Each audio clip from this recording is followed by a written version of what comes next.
Dear student, किसी भी देश में व्यापारिक बैंक उस देश में जो वित्तीय प्रचलन है, वित्तीय लेन देन है, उसको लिए बहुत ज़्यादा महत्वपूर्ण होता है। व्यापारिक बैंक के अर्थ को समझ लिया, व्यापारिक बैंक किसी भी अर्थव्यवस्था में कौन कौन से कार्य करती है इसको ही पढ़ लिया। जब कार्य हम पढ़ रहे थे तो मैंने बताया था प्राथमिक कार्य व्यापारिक बैंकों की, जिसमें 3 कार्य बताए गए थे। जमा स्वीकार करना, मतलब व्यापारिक बैंक जनता से, आम पब्लिक से यानी कि हमसे हमारी जमाओं को अलग अलग तरह के अकाउंट में जमा करती हैं और बदले में कई तरह की सुविधा हमें प्रदान करती है।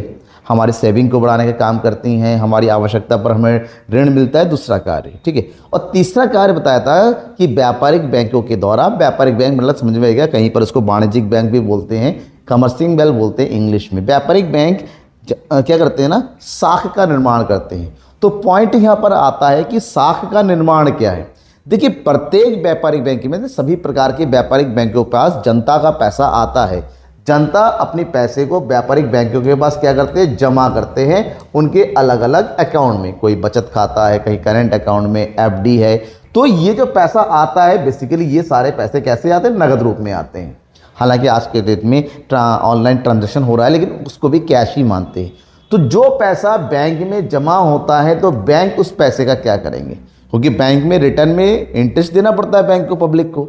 अब बैंक उस पैसे का क्या करते हैं, बैंकों के पास जो भी पैसा जमा होता है, बैंक उसका एक निश्चित हिस्सा काट के, जो कि CRR होता है या SLR होता है, जो कि रिजर्व बैंक के द्वारा डिटरमाइन होता है, केंद्रीय बैंक के द्वारा डिटरमाइन होता है, उसको काटने के बाद जो भी पैसा उनके पास बचता है उसको एज ए लोन बांट देते हैं। कैसे बांट देते हैं, एज ए लोन बांटते हैं। यानी जिनको ऋण की आवश्यकता है, लोन की आवश्यकता है, वो व्यापारिक बैंक से, यानी कि व्यापारिक बैंक क्या करते हैं, व्यापारिक बैंक अपने पास आने वाली जमा को के बेस पे क्या देने का काम करते हैं, ऋण देने का। तो जमा को ऋण में बदलने की जो प्रक्रिया है, इसी को बोलते हैं साख निर्माण करना या साख का सृजन। साख का मतलब होता है यहाँ पर उधार या ऋण या कर्जा।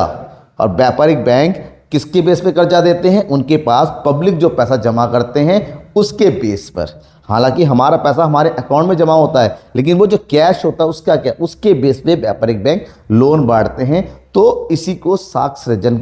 अब ये होता कैसे है, किस प्रकार से होता है, कौन से रीज़न है, इन सब चीज़ों के बारे में बात करेंगे। तो सबसे पहले हम व्यापारिक बैंक साख निर्माण की समझता कहते हैं। देखिए, आज के समय में साख सृजन करना, साख का निर्माण करना प्रत्येक व्यापारिक बैंक का एक प्राथमिक कार्य है, एक बहुत ही महत्वपूर्ण कार्य है। क्योंकि बैंक जितना ज़्यादा साख निर्माण करने, जितना ज़्यादा उधार यानी क्रिएट करेंगे, उतना ही ज़्यादा अर्थव्यवस्था का विकास होगा, अर्थव्यवस्था में उतनी ही अधिक मुद्रा पूर्ति होगी। तो शेयर्स के अनुसार बैंक केवल मुद्रा जुटाने वाली संस्था ही नहीं, केवल मुद्रा का निर्माता भी है। देखिए, जो नोट होते हैं, नोट तो लिमिट होता है, लेकिन नोटों का मूल्य तब तक बढ़ता रह जाएगा जब ये नोट आपस में क्या होते हैं, रोटेट होंगे, एक जगह से दूसरी जगह, एक बैंक से दूसरी बैंक। तो इसी प्रकार से साख का धीरे धीरे निरंतर वृद्धि होता है।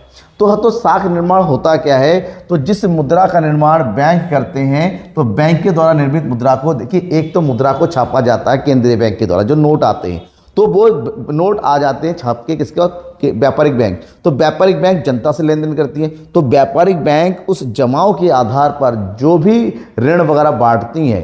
तो इस प्रकार से बैंक मुद्रा या साख मुद्रा का संचालन व्यापारिक बैंकों द्वारा किया जाता है। इसका संबंध बैंकों में स्थित जनता की उस जमा से है। मतलब जनता जब अपने अकाउंट में पैसा जमा करते हैं, उन जमाओं के आधार पर व्यापारिक बैंक ऋण बांटते हैं। उसी ऋण बांटने की प्रक्रिया को ही साख का निर्माण कहते हैं। अब साख का जो निर्माण होता है, मैंने बार बार करता है कि व्यापारिक बैंक के पास जो जमा आता है, तो यहाँ पर जो व्यापारिक बैंक के पास पैसा जमा होता है ना, उसको 2 प्रकार से बांटते हैं। 2 प्रकार की जमा है, जिसको बोलते हैं बैंक जमा है।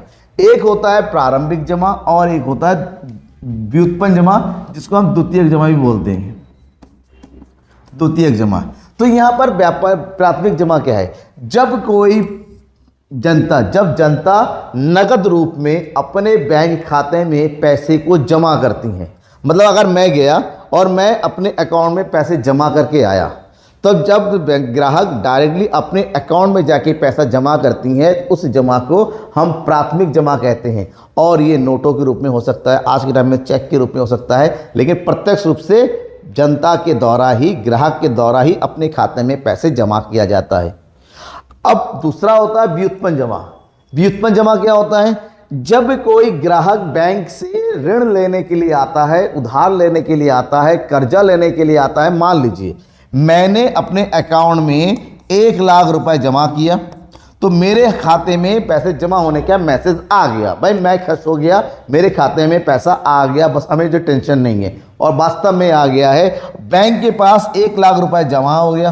बैंक क्या करते हैं, इसका एक हिस्सा जिसको बोलते हैं रिजर्व काटने के बाद, मान लो रिजर्व 20% है, तो 1,00,000 का 20% यानी कि 20,000 रुपए क्या करती है, रिजर्व रख लेती है, आरबीआई के पास पहुंच जाता है वो पैसा। बच्चा उनके पास 80,000, तो क्या करेंगे, क्या वो ऐसे ही रखे रहेंगे? नहीं, इस 80,000 का वो ऋण बांटेंगे। मान लीजिए उसी टाइम एक बंदा आया, मुकेश। कौन आया? मुकेश आया। मुकेश ने क्या किया, 80,000 का मुझे भाई लोन चाहिए। बैंक कह ठीक है 80,000 का लोन कितना लो जाएगा? 1,00,000 करें, नहीं हमारे पास 80,000 है, आप ले लो सिविल के हिसाब से। तो 80,000 का लोन मुकेश कहता ठीक है, लोन दे दिए। तो 80,000 रुपए मुकेश के खाते में क्या किया जाता? ट्रांसफर किया जाएगा, क्योंकि ये पैसा नगद तो नहीं है। तो 80,000 के बेस पे मुकेश को जो लोन दिया जा रहा है, मुकेश के खाते में उस 80,000 को ट्रांसफर किया जाएगा, जिसको हिंदी बोलते हैं हस्तांतरण किया जाएगा। तो इस प्रकार से मुकेश के खाते में 80,000 रुपए क्या हो जाएंगे? जमा हो गए। तो इस 1,00,000 के बेस पे मुकेश के खाते में 80,000 रुपए जो जमा हुआ, उसी जमा को व्युत्पन्न जमा कहते हैं, डेरिवेटिव डिपॉजिट कहते हैं, या सेकेंडरी डिपॉजिट के नाम से जानते हैं। देखिए लिखा हुआ है, जब कोई बैंक किसी को ऋण अथवा अग्रिम देता है अथवा प्रतिभूतियों को खरीदकर अपने धन का विनियोजन करता है, तो ऋण अथवा विनियोग की रकम नगद साख खाते में लिख दी जाती है, यानी कि ट्रांसफर कर दी जाती है, जिससे आप जब चेक के द्वारा निर्माण कर सकते हैं। इस प्रकार जो जमा उत्पन्न हुआ, इसको हम व्युत्पन्न जमा के रूप में जानते हैं। तो भाई नकद जमा को, प्रारंभिक जमा को व्युत्पन्न जमा में बदलने की ये जो प्रक्रिया है, यहां से यहां तक बदलने की जो प्रक्रिया है, इस प्रक्रिया को ही साख निर्माण प्रक्रिया के नाम से जानते हैं। अब बात ये आती है कि साख का सृजन होता कैसे है। देखिए, किसी भी अर्थव्यवस्था में साख का सृजन निर्भर करता है कि उस अर्थव्यवस्था का जो मुद्रा गुणांक क्या है, मुद्रा गुणक कितना होता है, ठीक है, यानी कि किस मुद्रा गुणक क्या है। तो यहाँ पर मुद्रा गुणक पूरी तरीके से निर्भर करता है कि उस अर्थव्यवस्था का आरबीआई के द्वारा निर्धारित किया जाने वाला रिजर्व कितना होगा, यानी K = 1/LRR, या फिर 1/CRR बोल सकते हैं, या 1/R भी बोल सकते हैं। यहाँ पर R का मतलब होता है रिजर्व। क्या होता है? रिजर्व, जो कि आरबीआई के द्वारा निर्धारित किया जाता है कि हर एक बैंक को अपनी जमाओं का एक निश्चित भाग हमारे पास जमा करके रखना पड़ेगा। तो यहाँ पर जब हम K निकाल लेते हैं, उसके बाद दूसरा फार्मूला होता है कि साख का सृजन कितना होगा। साख सृजन बराबर होता है कि अर्थव्यवस्था में कितना प्रारंभिक जमा हुआ, प्रारंभिक जमा मल्टीप्लाई बाई K, ठीक है। मान लेते हैं, उदाहरण के साथ मानते हैं कि एक अर्थव्यवस्था में 1,000 रुपये जमा किया गया। ये क्या है? प्रारंभिक जमा है। एक व्यक्ति 1,000 रुपये जमा करके गया, उसी समय अर्थव्यवस्था का जो CRR है या LRR है वो कितना है? 20% है। कितना है? 20%। आरबीआई ने कहा हर किसी को अपने कुल जमाओं का 20% जमा करके रखना पड़ेगा हमारे पास। तो अर्थव्यवस्था में 20% जो है रिजर्व रखना पड़ेगा। इस प्रकार से हम सबसे पहले मुद्रा गुणांक निकाल लेंगे। इसका फॉर्मूला होता है 1/LRR। इसका मतलब होता है 1/20%। तो यहाँ पर प्रतिशत का निशान हटाएंगे तो ऊपर 100 लगेगा। इसका मतलब ये होगा 20×100। अर्थव्यवस्था में मुद्रा गुणक कितना है? 5। मुद्रा गुणक ये बताता है कि अर्थव्यवस्था में कितना पैसा बन सकता है। तो अगर जितना पैसा जमा होगा अर्थव्यवस्था में, कितना पैसा बनेगा? वो 5 गुना होगा। कितने गुना? 5 गुना होगा। इस प्रकार से अर्थव्यवस्था में जो साख निर्माण होगा, साख निर्माण कितना होगा? देखिए, प्रारंभिक जमा कितना रुपया जमा हुआ? केवल 1,000। 1,000 जमा हुआ, 5 जो है इसका मुद्रा गुणक है। इसका मतलब 1,000 रुपये अर्थव्यवस्था में 5 गुना बढ़ जाएगा, 5,000 रुपये में कन्वर्ट हो जाएगा। तो ये है प्रक्रिया साख निर्माण की, कि सबसे इंपॉर्टेंट है आरबीआई का रिजर्व कितना होगा। रिजर्व जितना ज़्यादा होगा, साख का निर्माण उतना ही कम होगा। रिजर्व जितना कम होगा, साख का निर्माण उतना ही ज़्यादा होगा, क्योंकि बैंक ज़्यादा लोन बांट देंगे। बैंकों के पास पैसा ज़्यादा होगा, ऋण भी ज़्यादा होगा। अब बात ये क्या, ये एक ही बार में हो जाता है 5 गुना? कि 1,000 रुपये जमा करते तुरंत 5 गुना बढ़ जाता है, ऐसा नहीं होता है। अर्थव्यवस्था में एक बैंक से दूसरे बैंक से तीसरे बैंक, ये मुद्रा क्या होता है ना, रोटेट होता रहता है, घूमता रहता है, घूमते घूमते घूमते एक समय जाके उसका मूल्य 0 हो जाता है। जब टोटल रोटेशन क्या कैलकुलेट करते हैं तब जाके देखते हैं मुद्रा कितना हो गया, 5 गुना बढ़ गया। कैसे, देखिए यहाँ पर अभी एग्जाम्पल लिया, मान लेते हैं कि एक बैंक में ए गया और अपने अकाउंट में जो है 1,000 रुपये जमा करके आ गया। ये है हमारा प्रारंभिक जमा। अभी एग्जाम्पल बताया, अर्थव्यवस्था का जो CRR है, चलिए थोड़ा एग्जाम्पल इजी कर देता हूँ, 50% हुआ। कितना है, 50% है। इसका मतलब K इक्वल टू हो जाएगा 1/R, इसका मतलब होता है 1/50%, यानी कि 100/50, इसका मतलब होता है 2 गुना।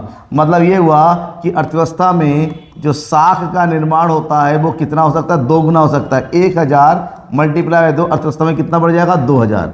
अब ये कैसे बढ़ेगा, 1,000 ए ने अपना अकाउंट अपने बैंक ऑफ बड़ौदा में जमा किया, कितना रुपया जमा कर दिया, 1,000।